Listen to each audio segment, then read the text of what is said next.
Good morning, everybody. This is a live emergency briefing with a moderate risk once again in place across portions of the Central Plains. This time, western and central Nebraska into northwestern, north central Kansas.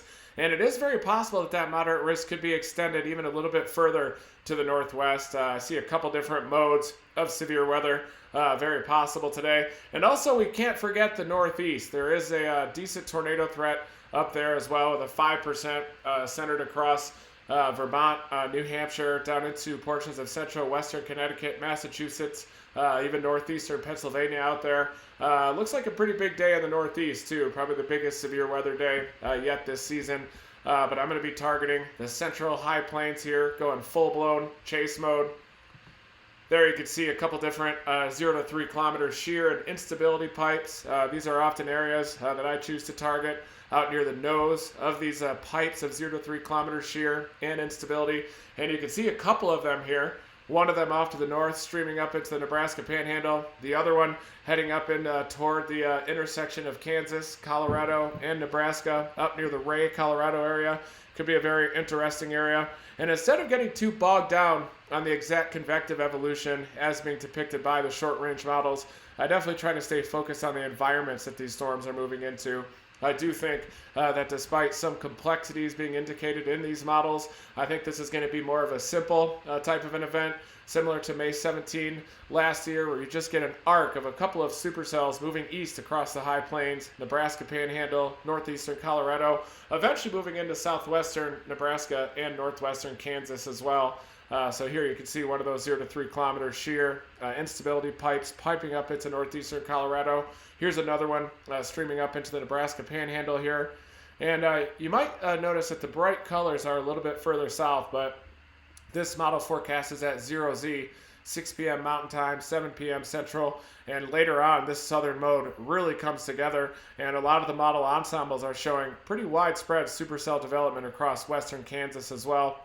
And a pretty widespread convective evolution across the Nebraska Panhandle into that pipe as well. So I see a couple different target areas. One is the Nebraska Panhandle, a little bit further north, and then you have a further south target, northeastern Colorado, and eventually building down into northwestern Kansas. We can look at a surface map here really quick as well. But a lot of moderate risks, a couple of high risks that we've chased so far this year. Definitely a very active storm chasing season continues. I did miss that Selden, Kansas tornado the other day when I had to get back for a French TV interview for Category 6. Our new show, Storm Rising, also had 4-hour Varsity Tutors production window. In hindsight, I should have just done that out of a Motel 6. Knocked it out the next morning, but I easily could have gone north from that storm in western Kansas that I was streaming live near the Leota area. Could have gone north and got to that tornado in time. But so many cars out there, so many meet and greets over the course of many days, I just decided to go home. But my mental state has been restored. Spent some time out there in nature doing some cardio once again. I have to do a lot of cardiovascular activity every day just to maintain a little bit of mental balance. So I'm back in the driver's seat today, working this moderate risk. And right now, I'm in just to the west of Denver. I'm about to head out off to the northeast, probably headed toward the Ray, Nebraska area, or Ray, Colorado area initially, just to see if I need to head to the north toward the Nebraska Panhandle or position toward that intersection, Kansas, Colorado, Nebraska there. But let's take a look at a surface map. It's always good to start off with a surface map to see how those dew points are evolving. Pulling it up here.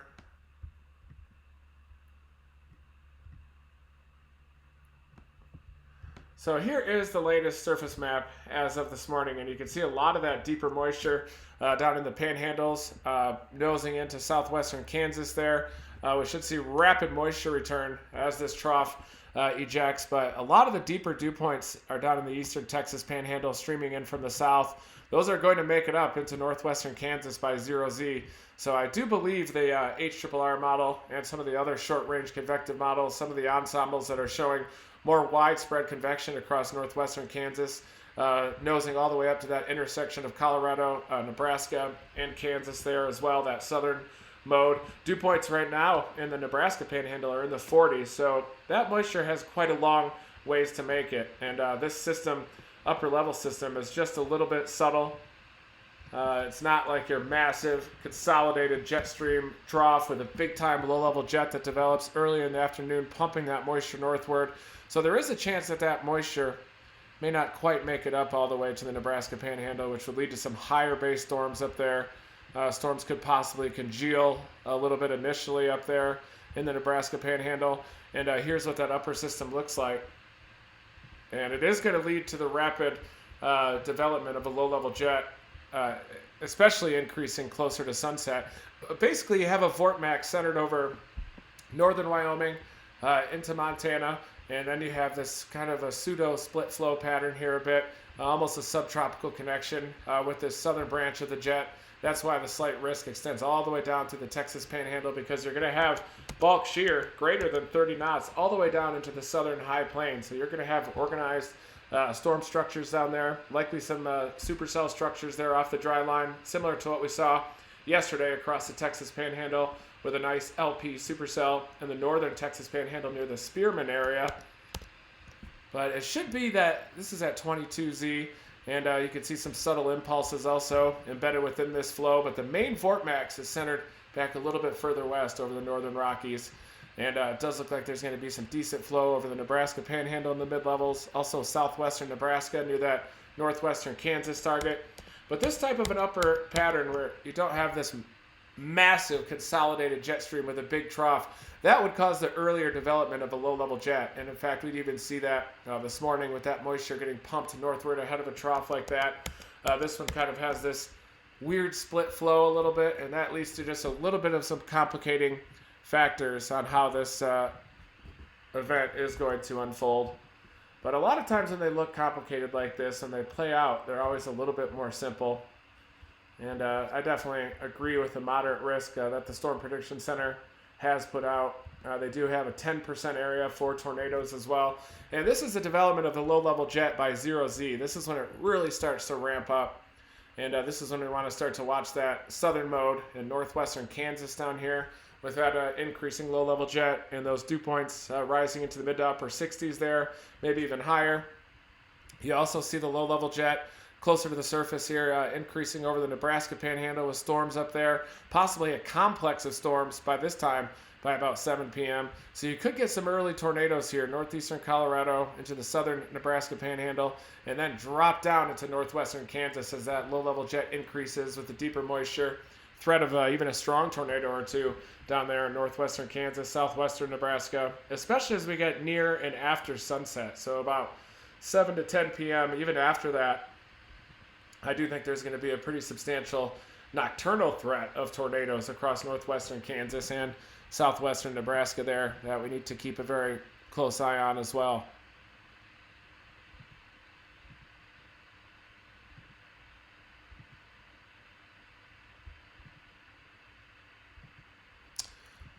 So let's dig a little bit closer into the HRRR, and I'm going to be leaving here at about 8 o'clock in the morning. That should put me out there by about 1 p.m. with about 4 hours of nothing to do except to look at data and do meet and greets out there. But here you can see a lot of moisture streaming up in toward the northeastern Colorado area, that intersection of Colorado, Kansas, and Nebraska. Another moisture pump off to the north, and this is at 0Z. So by this time, the low-level jet is really starting to crank down further south, just to the east of that dry line. If there are any storms down here, those storms are going to have tornado potential down into northwestern Kansas. You can see up into southeast, the southern Nebraska Panhandle, the moisture doesn't quite make it up there, but you still get upper 50s dew points. And also the HRRR does overmix the northern plains quite a bit. So let's take a look at the 3-kilometer NAM. And the 3-kilometer NAM has a similar evolution further north, has a majority of that deeper moisture down into the Kansas area. Just heard that the Storm Prediction Center has upgraded to a 15% hatch area for strong tornadoes, so we'll take a look at that in a second. Take a look at that new outlook. But look at this low-level jet ramping up into the southern mode, and it's probably going to look a lot less messy than the 3-kilometer NAM looks. You'll probably just have this solid low-level jet pipe streaming up toward that Kansas, Nebraska, Colorado intersection there.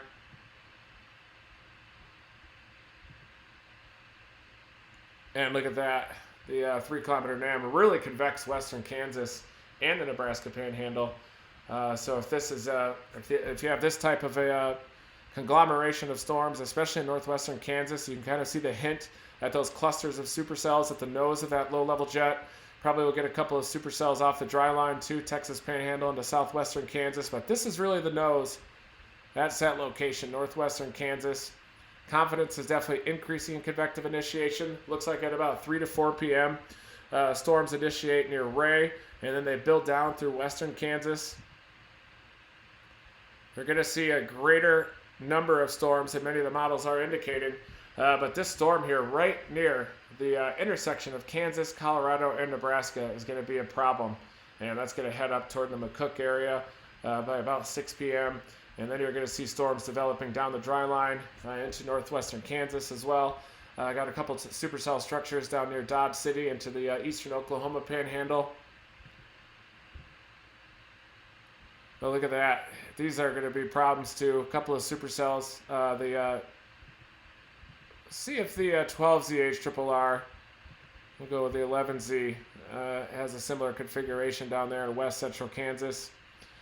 And boy, the HRRR sure has been consistent, blowing up a supercell down there in west central Kansas, south of Goodland, right in the core of that low-level jet. This is at 7 p.m. This storm up near Ray, towards the intersection of Colorado, Kansas, and Nebraska could also be an issue. Kind of right on the nose of those mid-60s dew points, making it all the way up to the intersection of Nebraska, Kansas, and Colorado. Some pooling of the moisture across northwestern Kansas as well. Beautiful, beautiful photograph there. Big time Cape, so we're going to see some monster hail today, folks. This looks like, let me see if you can see that photograph without my face on there. Yep, you can see that just below. And also remember to chase like a champion today, of course, always. I'm going to be chasing until my head hits the pillow tonight. Going full throttle.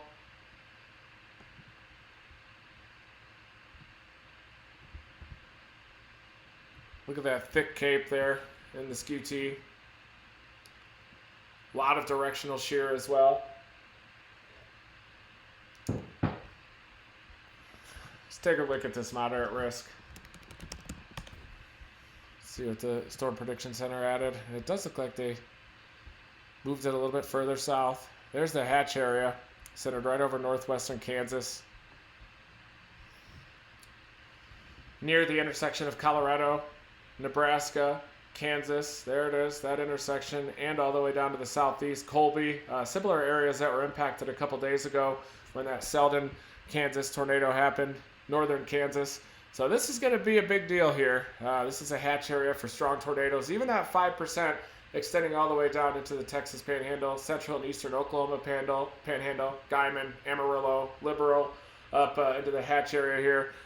So this is the new outlook, new Storm Prediction Center outlook, coming in hot off the press here.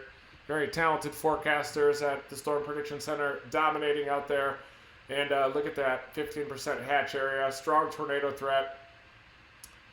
Definitely the potential for stronger tornadoes with this setup than we had even a couple of days ago. And we had that damaging tornado in Selden. Some great news is that there was no loss of life from that tornado. There was some loss of property, some roofs lifted off of houses. Didn't look like an incredibly strong tornado, thankfully, at least as it passed through Selden there. Some multiple vortices, though, locally enhancing some of those winds out there. Today, though, I do expect strong, violent tornado potential across northwestern Kansas, southwestern Nebraska. I'm going to be heading initially toward that intersection of Colorado, Kansas, and Nebraska, and then heading southeast toward the Colby area. Maybe I'll start out toward Goodland.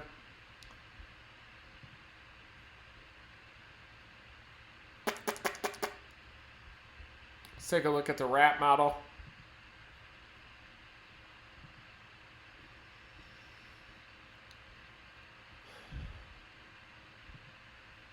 Go out to 19Z and kind of get an idea of the evolution of that instability axis.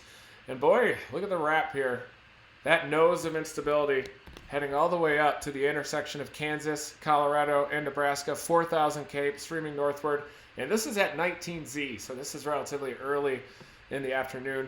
You're probably going to get initiation of storms by this time, by 2 to 3 p.m. up into southeastern Wyoming as well, building down along the Nebraska-Wyoming border, pushing into the Nebraska Panhandle there. Then I think we're going to get initiation of storms by about 4 p.m. Down near the Ray, Colorado area. And then those are going to build south into northwestern Kansas. The models have been relatively consistent run to run, blowing up those storms across northwestern Kansas within that environment, characterized by about 4,000 to 5,000 surface-based Cape, increasing shear, especially late. That's when that threat of strong tornadoes is really going to materialize about 6 to 7 p.m. in the evening.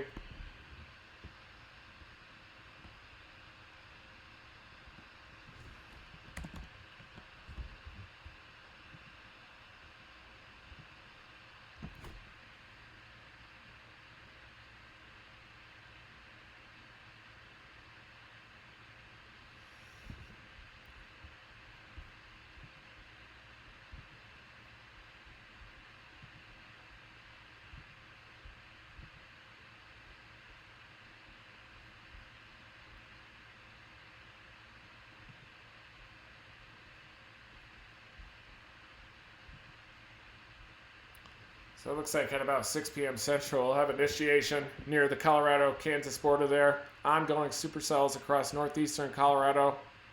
And this is going to be a nocturnal event, a big problem here across northwestern Kansas. This is at 0Z, 7 p.m. It's going to be an evening type of event. The magic hour out here. This is northwestern Kansas. This is the 11ZHRRR showing this cluster of tornadic supercells across northwestern Kansas, including the I-70 corridor there. Goodland, east of Goodland, Colby out there, Oakley areas, Waukene, all of these areas across northwestern Kansas, up toward the Kansas-Nebraska border as well. And by this time, we've got a monster complex of storms across western Nebraska evolving. The HRRR has also been hinting at the threat of a renegade here across south-central, southwestern Nebraska near the I-80 corridor. And also, if you want to play a sleeper target down in the eastern Texas Panhandle, the low-level jet down there is also going to be on the increase. So there's probably going to be some strong tornado threat as well across the eastern Texas Panhandle, Oklahoma Panhandle as well. 40 knots there of a low-level jet. This is at 8 p.m. and the nose of that low-level jet poking up to the I-70 corridor where there's going to be a cluster of tornadic supercells ongoing by this time. I'm not a big fan of these composite indices, but we're going to pop them out here anyway. The significant tornado parameter, or STP index, really showing that area across northwestern Kansas being the primary target. That other pipe off to the north, somewhere across the sandhills in Nebraska, are probably also going to get some tornadoes. You'll probably see some photos popping out from Dan Fitz up there, maybe working the Nebraska Panhandle target. But in general, this southern mode, and look at how this significant tornado parameter expands, including into western Nebraska, western and central Nebraska. You have an expansion of that significant tornado parameter, 8, 9 p.m. Blows up at 9 p.m. So this is going to be a dangerous night tonight across western Kansas. Good heavens me, as that low-level jet expands. You want to see a nasty sounding? Let's pick one right in the middle of that STP plume.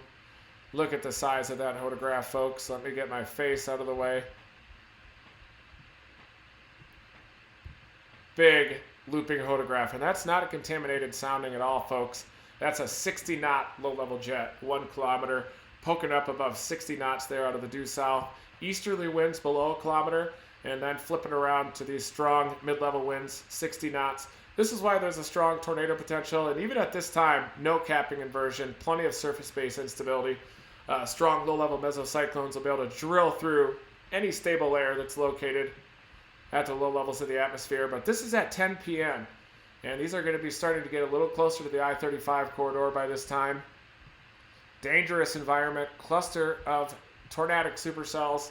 We'll be working this area, this southern end. These are going to be dangerous wedge producers here into central Kansas, eventually approaching the I-35 corridor late evening, 10, 11 p.m. toward midnight.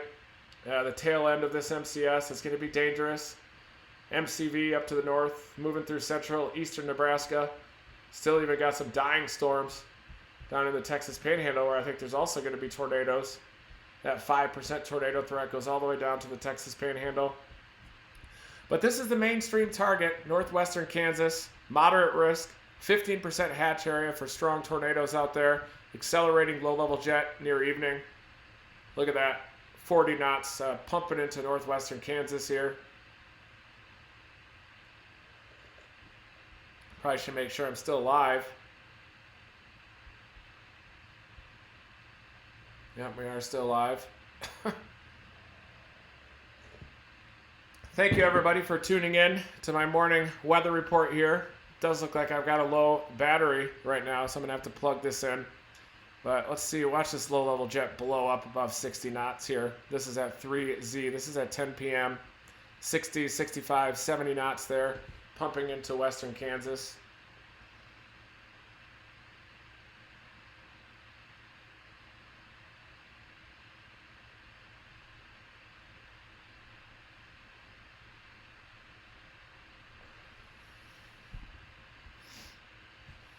Not sure the moisture is going to make it up into the northwestern mode. Probably the furthest north and west I would want to start is near the Nebraska, Colorado, Kansas intersection. And then you could very easily drop southeast through western Kansas and then work the nose of that strengthening low-level jet there. Now watch this thing increase. This is at 7 p.m. Central Time, 8 p.m., 9 p.m., major increase of that low-level jet. This is going to be a big problem out here in Kansas, and this is why there is that moderate risk and the 15% hatch area that's been added across northwestern Kansas. And I did want to discuss the northeast as well, really quick. I know all eyes are on the southeast, and different than around the Tornado Alley. But different than that setup, this one's going to develop a little bit later, and by late evening, it's going to be off the eastern seaboard here, as is often the case. This is 850. And I've chased quite a few times up in this area as well. And it's not a bad area to chase. A lot of traffic out there. Here you can see the trough, 35 to 40 knots downstream at the mid-levels of the atmosphere. And as is usually the case with the Northeast, you do have kind of a lot of veered profile from the south up through the mid-levels, or from the low levels through the mid-levels of the atmosphere. Decent dew points for this time of year in the early season. Looks like some better dew points down in the southern end, down into Connecticut, into western Massachusetts. So this is probably that zone that you really want to target if you're working the Northeast. That's kind of a hot spot out there in the Northeast too. Western Mass into northwestern Connecticut. And not surprisingly, with those mid and upper 60s dew points lifting to the north, this is at 23Z. This is at 7 p.m. Eastern Daylight Time. This looks like the most favorable environment for a tornado threat, and that does push into southern New Hampshire as well. And look at a forecast sounding. We're probably going to see a pretty veered out. Well, that's not bad shape to the photograph there, actually. Look at that. That's a nice photograph shape. Due easterly storm motions at about 30 knots for that right mover. And even though your 1 kilometer wind is a little bit veered, those sub 1 kilometer winds down to the surface are out of the due south. And that is able to squeeze out some non-zero storm relative helicity. In fact, we're even pushing 200 out there across that target. Central western Massachusetts into northwestern Connecticut. 3 kilometer NAM looks even better out there in northwestern Connecticut in that hot spot. Pretty big looping hodograph out there. Good instability. Cape all the way up, 77 over 70. 3 kilometer NAM even has better dew points out there than the HRRR. And then by 0Z, that threat pushes into the stable air there, located right off the Atlantic. Maybe some, by this time, by about 7, 8 p.m., that severe weather threat begins to subside. But that's definitely an area to watch, too, for you northeast chasers. This is at 21Z, about 5 p.m. Doesn't look too bad across southeastern New York, central western Mass, northwestern Connecticut. Decent environment out here in the northeast.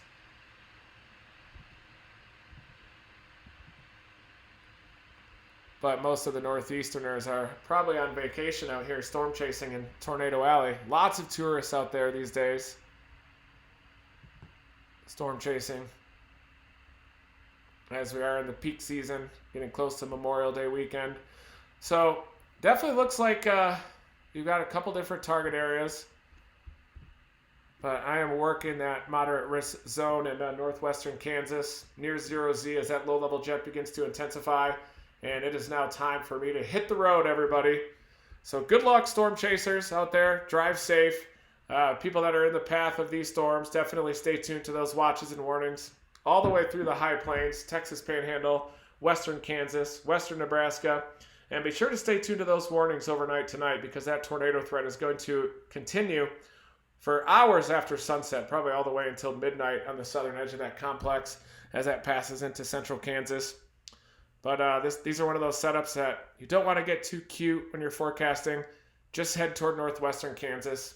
Anticipate that cluster of supercells at the nose of the low-level jet, and there likely is going to be a strong tornado threat. There is one this evening and extending through about midnight and also pushing east toward the I-35 corridor in central Kansas. Some other good news is that I'm going to be teaming up with the world champion drone racer, Captain Vanover, for Thursday's event.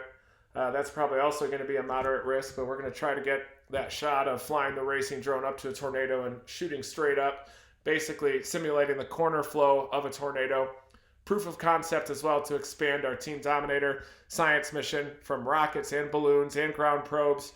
Adding a fleet of racing drones to our science has always been on the plan, always been a plan of ours. So I look forward to teaming up with Captain Vanover tomorrow, picking him up in Wichita tomorrow morning for that chase. So thank you everybody for tuning in this morning. I'm about to hit the road. I'll be going live storm chasing again today. Never stop chasing.